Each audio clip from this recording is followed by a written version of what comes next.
اللهم صل على سيدنا محمد صلى الله عليه وسلم. رب اشرح لي صدري ويسر لي امري واحلل عقدة من لساني يفقهوا قولي. ربي زدني علما ربي زدنی علما ربی زدنی علما. اب اس غزوے کے واقعات چل رہے ہیں، غزوہ مریسیہ، اور حضرت صلی اللہ علیہ وآلہ وسلم ابھی مدینے کے راستے میں، اب مدینہ پہنچے نہیں ہیں.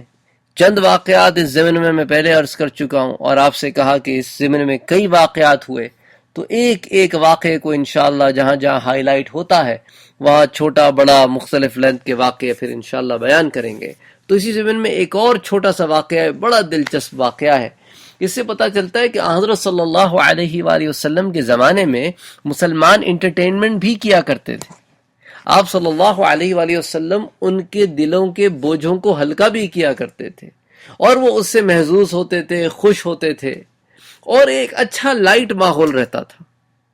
اور مسئلہ یہ کہ اکثر دفعہ ان چیزوں پہ ہائی لائٹ نہیں ہوتا اور یہی سمجھا جاتا ہے کہ بڑی سٹفڈ اور بڑی سٹبن اور بڑی سیریس قسم کی انوائرمنٹ ہوا کرتی تھی. ایسی بات نہیں ہے. حضرت صلی اللہ علیہ وآلہ وسلم اپنے اصحاب سے مزاح بھی فرمایا کرتے تھے. اچھا، وہ آپ سے کوئی اچھی بات کہتے، کوئی ہنسنے والی بات کہتے تو آپ مسکرایا بھی کرتے تھے. اچھا، ان کے آپس کے جو معاملات تھے وہ بھی بڑے اچھے تھے. یعنی ایک بڑا خوشگوار ماحول تھا. ایسی بات نہیں ہے جس طرح جو ہے ایک عام تصور ہے. تو بہرحال اس ضمن میں ایک بڑا پیارا واقعہ میں آپ سے ادھر ڈسکس کرنا چاہتا ہوں کہ اس وقت راستے میں اونٹوں اور گھوڑوں کی دوڑ کا ایک مقابلہ ہوا. اچھا، حضور اکرم صلی اللہ علیہ وآلہ وسلم کے ساتھ اس وقت ایک اونٹنی تھی آپ کی، اور بعض کہتے ہیں کہ 2 اونٹنیاں تھیں اور ایک گھوڑا تھا. تو رسول اکرم صلی اللہ علیہ وسلم نے اونٹوں کی دوڑ کا مقابلہ کرایا. تو چنانچہ حضرت بلال رضی اللہ تعالی عنہ نے حضور کی اونٹنی قصوہ پہ سوار ہوئے، اور جناب جب دوڑ ہوئی تو میرے مدنی کی جو اونٹنی تھی وہ سارے اونٹوں سے آگے نکل گئی. اچھا، پھر ایک اور میرے مدنی کے صحابی حضرت ابو سعید ساعدی، وہ حضور کے گھوڑے پہ سوار ہو گئے. تو اب حضور نے کہا کہ چلو بھئی گھوڑوں کی دوڑ کا مقابلہ کرو. اب گھوڑوں کی دوڑ کا مقابلہ ہوا. اب جب گھوڑوں کی دوڑ کا مقابلہ ہوا تو حضور کا گھوڑا آگے نکل گیا. اللہ اکبر، میرے مدنی کا گھوڑا تھا نا. تو اس گھوڑے کا نام تھا ضرب. یہ ہے زوئے سے، زوئے رے بے، ضرب. اچھا، ایک حدیث میں آتا ہے کہ حضور کی ایک اور اونٹنی تھی جس کا نام تھا عصبہ، اور اس سے کوئی جیت نہیں پاتا تھا. لیکن اسی اسرا میں جب مقابلہ ہو رہا تھا تو ایک دیہاتی وہاں سے گزرا اور اس نے کہا کہ بھئی جب اونٹوں کی دوڑ کا مقابلہ ہو رہا ہے تو اس نے اپنی اونٹنی بھی لگا دی.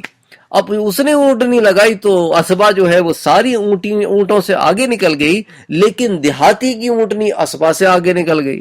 اب یہ بات دیکھ کے مسلمان بڑے حیران ہوئے کہ حضور کی اونٹنی سے آگے کیسے کسی کی اونٹنی نکل گئی. اب دیکھیں، اللہ تعالیٰ کے ہر فیصلے میں، ہر معاملے میں ایک حکمت ہوتی ہے. تو حضرت صلی اللہ علیہ وآلہ وسلم نے فرمایا کہ اللہ نے یہ بات تقدیر فرما دی ہے کہ ہر عروج کو زوال ہوگا، اور جو بھی کامیاب رہنے والی چیز ہے اسے دنیا سے اس وقت تک نہیں اٹھایا جائے گا جب تک ایک بار اسے اللہ ناکام نہ فرما دے. یعنی کہ بھئی کوئی ہمیشہ سکسیسفل نہیں رہتا، کسی کو ہمیشہ 100% سکسیس نہیں ملتی. ساری زندگی ایسے معاملہ نہیں چلتا رہتا.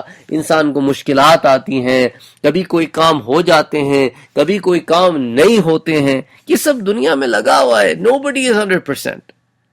تو صحابہ کے اس اشکال کو اللہ کے رسول صلی اللہ علیہ وآلہ وسلم نے وہاں دور کر دیا. تو یہ ایک بڑا پیارا لائٹ واقعہ تھا کہ جس کو صحابہ نے انجوائے کیا، اور دوڑ ہوئی اور اس میں گھوڑے دوڑے، پھر اونٹ دوڑے. ایک اچھا ماحول تھا. سبحان اللہ. تو اللہ کے رسول صلی اللہ علیہ وآلہ وسلم اس طرح کی فزیکل ایکٹیویٹیز کو انکریج کیا کرتے تھے. آج بھی اگر آپ دیکھیں تو مسلمانوں کو ان چیزوں کو انکریج کرنا چاہیے کہ بھئی سپورٹس کریں، کوئی ایسا فزیکل ایکٹیویٹی کریں، کوئی ایکسرسائز کریں، باڈی بلڈنگ کریں، کوئی مشقت کریں، کوئی ورزش کریں، کوئی اس طرح کی ایکٹیویٹیز کریں. بچوں کے ساتھ باہر جائیں، کھیلیں کودیں، انجوائے کریں، واک کریں، ایوننگ واک، مارننگ واک. تو اسلام میں ان چیزوں کی ممانعت نہیں ہے. آپ انجوائے کر سکتے ہیں لائف. اللہ نے جو ہے ان چیزوں کی اجازت دی ہے تاکہ انسان اپنے دن بھر کی سٹریس اور تھکان کو دور کرے. ساتھ بیٹھیں as a family, as friends, اور ہلکا پھلکا شائستہ مذاق کیا جا سکتا ہے کہ کسی میں کسی کی تضحیک نہ ہو، کسی پہ طنز نہ ہو، کسی کی دل آزاری نہ ہو، کسی کا مذاق نہ اڑایا جائے، کوئی گندی غلیظ بات نہ ہو۔ آج کل یہ بھی بڑی بات ہے کہ جہاں 2-4 مرد بیٹھے اور دیکھے کہ سارے مرد بیٹھے ہیں، وہاں انہوں نے کسی نے کوئی گندا غلیظ معیار سے گرا ہوا لطیفہ سنا دیا اور سب خوش، یعنی اپنا ذہن کی گند دوسروں کو سنائی اور دوسرے بھی ذہن ایسے ہو گئے کہ گند پہ ہنستے ہیں بجائے کہ گند کا برا مناتے۔ او جناب وہ اس نے ایک لطیفہ یہاں سے سنا، 2 لطیفے وہاں سے سنے، پھر کسی محفل میں بیٹھا یہ 3 لطیفے گند وہاں سنا دی اور گندگی پھیلتی رہی، بجائے اس کے کہ مسلمان اپنی زبان کو کنٹرول رکھے۔ بھی لطیفے اچھے بھی ہو سکتے ہیں، بھی ضروری تھوڑی ہے کہ غلیظ قسم کے لطیفے سنائے جائیں جو ناشائستہ ہوں۔ تو یہ چھوٹی چھوٹی سی باتیں ہیں جن کا ہمیں خیال رکھنا چاہیے۔ اللہ تعالیٰ نے ہمیں اتنا پیارا دین دیا، اپنے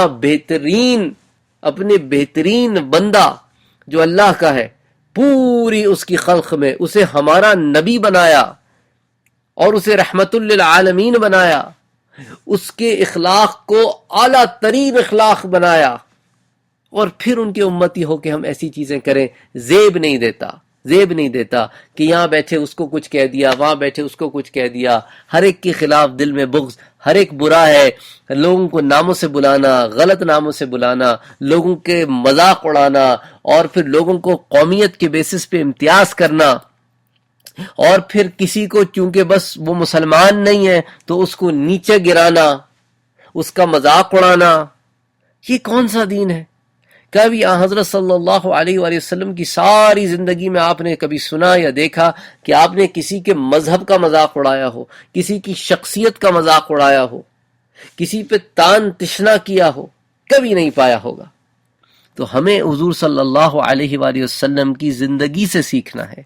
وما علینا الا البلاغ، اللہم صلی علی سیدنا محمد صلی اللہ علیہ وسلم۔